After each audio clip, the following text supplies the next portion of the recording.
ଯାତ୍ରା ପୁସ୍ତକ 21 ପର୍ବ। ଆଉ ତୁମ୍ଭେ ଏହି ସବୁ ଶାସନ ସେମାନଙ୍କର ଜ୍ଞାନ ଗୋଚର କରିବ, ଯଥା ତୁମେ ଏବ୍ରିୟ ଦାସ କ୍ରୟ କଲେ ସେ 6 ବର୍ଷ ସେବା କରିବ, ପୁଣି 7ମ ବର୍ଷରେ ସେ ବିନା ମୂଲ୍ୟରେ ମୁକ୍ତ ହୋଇଯିବ। ଯେବେ ସେ ଏକାକୀ ଆସିଥାଏ ତେବେ ସେ ଏକାକୀ ଯିବ, ଆଉ ଯେବେ ସେ ବିବାହିତ ହୋଇ ଆସିଥାଏ ତେବେ ତାହାର ଭାର୍ଯ୍ୟା ତା ସଙ୍ଗେ ବାହାରିଯିବ। ପୁଣି ଯେବେ ତାହାର ପ୍ରଭୁ ତାହାକୁ ବିବାହ କରି ଦେଇଥାଏ ଓ ସେହି ସ୍ତ୍ରୀ ଠାରୁ ପୁତ୍ର କନ୍ୟାର ଜନ୍ମ ହୋଇଥାଏ, ତେବେ ସେହି ସ୍ତ୍ରୀ ଓ ତାହାର ସନ୍ତାନମାନଙ୍କ ଉପରେ ତାହାର ପ୍ରଭୁର ଅଧିକାର ହେବ ଓ ସେ ଏକାକୀ ବାହାରିଯିବ। ମାତ୍ର ମୁଁ ଆପଣା ପ୍ରଭୁଙ୍କୁ ପୁଣି ଆପଣା ଭାର୍ଯ୍ୟା ଓ ସନ୍ତାନଗଣକୁ ପ୍ରେମ କରେ, ଏଣୁ ମୁଁ ମୁକ୍ତ ହୋଇଯିବି ନାହିଁ। ଏପରି କଥା ଯେବେ ସେହି ଦାସ ଦୃଢ଼ ରୂପେ କହିବ, ତେବେ ତାହାର ପ୍ରଭୁ ତାହାକୁ ପରମେଶ୍ୱରଙ୍କ ନିକଟକୁ ନେଇଯିବ। ପୁଣି ତାହାକୁ କବାଟ ବା ବାଜୁବନ୍ଧ ନିକଟକୁ ଆଣି ତାହାର ପ୍ରଭୁ ବିନ୍ଧିଣୀରେ ତାର କର୍ଣ୍ଣ ବିନ୍ଧିବ, ତହିଁରେ ସେ ସଦାକାଳ ତାହାର ସେବା କରିବ। ଆଉ କେହି ଯେବେ ଆପଣା କନ୍ୟାକୁ ଦାସୀ ରୂପେ ବିକ୍ରୟ କରେ, ତେବେ ସେ ଦାସମାନଙ୍କ ପରି ମୁକ୍ତ ହୋଇଯିବ ନାହିଁ। ତାହାର ପ୍ରଭୁ ତାହାକୁ ଆପଣା ପାଇଁ ନିରୂପଣ କଲେ ହେଁ ଯେବେ ତା ପ୍ରତି ଅସନ୍ତୁଷ୍ଟ ହୁଏ, ତେବେ ସେ ତାହାକୁ ମୁକ୍ତ ହେବାକୁ ଦେବ।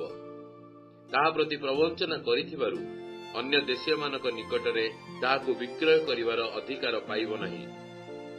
କିଏ ବା ଯେବେ ସେହି ପ୍ରଭୁ ଆପଣା ପୁତ୍ର ନିମନ୍ତେ ତାହାକୁ ନିରୂପଣ କରିଥାଏ, ତେବେ ସେ ତାହା ପ୍ରତି କନ୍ୟା ବିଷୟକ ରୀତି ଅନୁସାରେ ବ୍ୟବହାର କରିବ।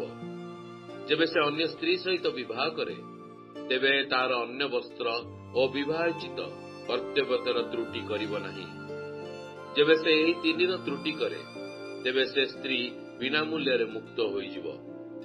କେହି ଯେବେ କୌଣସି ମନୁଷ୍ୟକୁ ଏପରି ପ୍ରହାର କରେ ଯେ ସେ ମରିଯାଏ, ତେବେ ଅବଶ୍ୟ ତାହାର ପ୍ରାଣଦଣ୍ଡ ହେବ। ଯେବେ କୌଣସି ମନୁଷ୍ୟ କାହାକୁ ମାରିବାକୁ ଚେଷ୍ଟା କରେ ନାହିଁ, ମାତ୍ର ପରମେଶ୍ୱରଙ୍କ ଇଚ୍ଛାରେ ତାହାର ହସ୍ତ ଦ୍ୱାରା ତାହାର ମୃତ୍ୟୁ ହୁଏ, ତେବେ ଯେଉଁ ସ୍ଥାନକୁ ସେ ପଳାଇପାରେ, ଏପରି ସ୍ଥାନ ଆମ୍ଭେ ତୁମ ପାଇଁ ନିରୂପଣ କରିବା। ମାତ୍ର ଯେବେ କେହି ଛଳନାପୂର୍ବକ ଆପଣା ପ୍ରତିବାସୀକି ବଧ କରିବାକୁ ଦୁଃସାହସ କରେ, ତେବେ ତୁମ୍ଭେ ତାହାର ପ୍ରାଣଦଣ୍ଡ କରିବା ନିମନ୍ତେ ଆମ୍ଭ ବେଦୀ ନିକଟରୁ ତାହାକୁ ନେଇଯିବ। ପୁଣି ଯେ କେହି ଆପଣା ପିତା କି ମାତାକୁ ପ୍ରହାର କରେ, ତାହାର ଅବଶ୍ୟ ପ୍ରାଣଦଣ୍ଡ ହେବ। ଆଉ କେହି ମନୁଷ୍ୟକୁ ଚୋରି କରି ଯେବେ ବିକ୍ରୟ କରେ, ଅବା ସେ ଯେବେ ତାହାର ଅଧିକାରରେ ପ୍ରାପ୍ତ ହୁଏ, ତେବେ ତାହାର ଅବଶ୍ୟ ପ୍ରାଣଦଣ୍ଡ ହେବ। ଯେ କେହି ଆପଣା ପିତା କି ମାତାକୁ ଶାପ ଦିଏ, ତାହାର ଅବଶ୍ୟ ପ୍ରାଣଦଣ୍ଡ ହେବ। ଆଉ ଲୋକମାନେ ଏକ ଆରେକ ସହିତ ବିବାଦ କରୁ କରୁ ଏକ ଜଣ ଅନ୍ୟ ଜଣକୁ ପ୍ରସ୍ତରରେ ବା ମୁଷ୍ଟିରେ ଆଘାତ କଲେ, ଯେବେ ସେ ନ ମରି ଶଯ୍ୟାଗତ ହୁଏ ଓ ପଶ୍ଚାତ ଉଠି ଯଷ୍ଟି ଧରି ବାହାରେ ବୁଲେ, ତେବେ ସେହି ପ୍ରହାରକ ନିର୍ଦ୍ଦୋଷ ହେବ। କେବଳ ତାହାକୁ ତାହାର କର୍ମର କ୍ଷତିର ଓ ଚିକିତ୍ସାର ବ୍ୟୟ ଦେବାକୁ ପଡ଼ିବ। ଆଉ କେହି ଆପଣା ଦାସ ବା ଦାସୀକି ଯଷ୍ଟି ଦ୍ୱାରା ପ୍ରହାର କଲେ, ସେ ଯେବେ ତା ହସ୍ତରେ ମରେ, ତେବେ ସେ ଅବଶ୍ୟ ଦଣ୍ଡନୀୟ ହେବ। ମାତ୍ର ସେ ଯେବେ 2-1 ଦିନ ବଞ୍ଚେ, ତେବେ ସେ ଦଣ୍ଡନୀୟ ହେବ ନାହିଁ, କାରଣ ସେ ତାହାର ରୂପା ସ୍ୱରୂପ।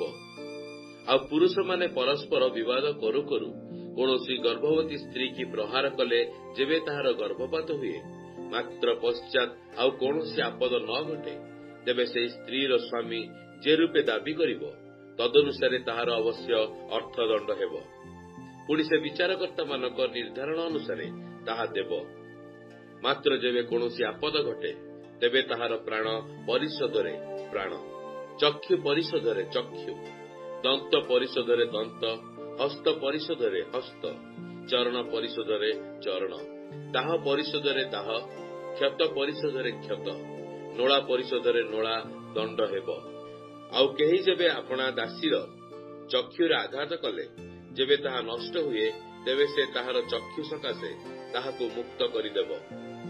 ପୁଣି ଆଘାତ ଦ୍ୱାରା ଆପଣା ଦାସ କି ଦାସୀର ଦନ୍ତ ଭଗ୍ନ କଲେ, ସେ ସେହି ଦନ୍ତ ସକାଶେ ତାହାକୁ ମୁକ୍ତ କରିଦେବ। ଆଉ ଗୋରୁ କୌଣସି ପୁରୁଷ କି ସ୍ତ୍ରୀ କି ବିନ୍ଧିଲେ, ଯେବେ ସେ ମରେ, ତେବେ ସେହି ଗୋରୁ ପ୍ରସ୍ତର ଦ୍ୱାରା ହତ ହେବ। ପୁଣି ତାହାର ମାଂସ ଅଖାଦ୍ୟ ହେବ।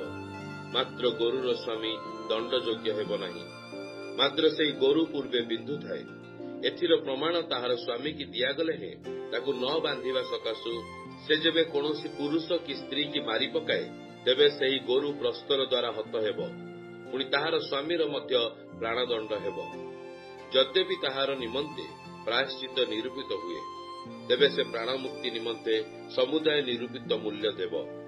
ଗୋରୁ ପୁତ୍ରକୁ କି କନ୍ୟାକୁ ବିନ୍ଧିଲେ ଏହି ଶାସନାନୁସାରେ ଦଣ୍ଡିତ ହେବ। କାହାର ଗୋରୁ ଯେବେ କାହାର ଦାସ କି ଦାସୀକି ବିନ୍ଧେ, ତେବେ ସେ ତାହାର ପ୍ରଭୁକୁ 30 ସେକଲ ରୂପା ଦେବ, ଆଉ ଗୋରୁ ପ୍ରସ୍ତର ଦ୍ୱାରା ହତ ହେବ। ଆଉ କେହି ଯେବେ କୌଣସି କୂପ ଅନାବୃତ କରେ, କିଏ ବା କୂପ ଖୋଳି ତାର ଆବୃତ ନ କରେ, ତେବେ ତହିଁ ଭିତରେ କୌଣସି ଗୋରୁ କି ଗଧ ପଡ଼ିଲେ ସେ କୂପର କର୍ତ୍ତା ତହିଁର ପରିଶୋଧ କରିବ। ସେ ସେମାନଙ୍କ ସ୍ୱାମୀ କି ରୂପା ମୂଲ୍ୟ ଦେବ, ମାତ୍ର ମୃତ ପଶୁ ତାହାର ହେବ। ଆଉ ଏକ ଜଣର ଗୋରୁ ଅନ୍ୟ ଜଣର ଗୋରୁକୁ ବିନ୍ଧିଲେ ସେ ଯେବେ ମରେ, ତେବେ ସେମାନେ ଜୀବିତ ଗୋରୁକୁ ବିକ୍ରୟ କରି ତହିଁର ମୂଲ୍ୟ 2 ଭାଗ କରିବେ, ପୁଣି ମୃତ ଗୋରୁକୁ ମଧ୍ୟ 2 ଭାଗ କରିନେବେ। ମାତ୍ର ଗୋରୁ ପୂର୍ବେ ବିନ୍ଧୁଥିବାର ଜାଣି ଯେବେ ତାର ସ୍ୱାମୀ ତାକୁ ସାବଧାନରେ ରଖିନଥାଏ, ତେବେ ସେ ଗୋରୁ ପରିଶୋଧରେ ଗୋରୁ ଅବଶ୍ୟ ଦେବ, ମାତ୍ର ମୃତ ଗୋରୁ ତାହାର ନିଜର ହେବ।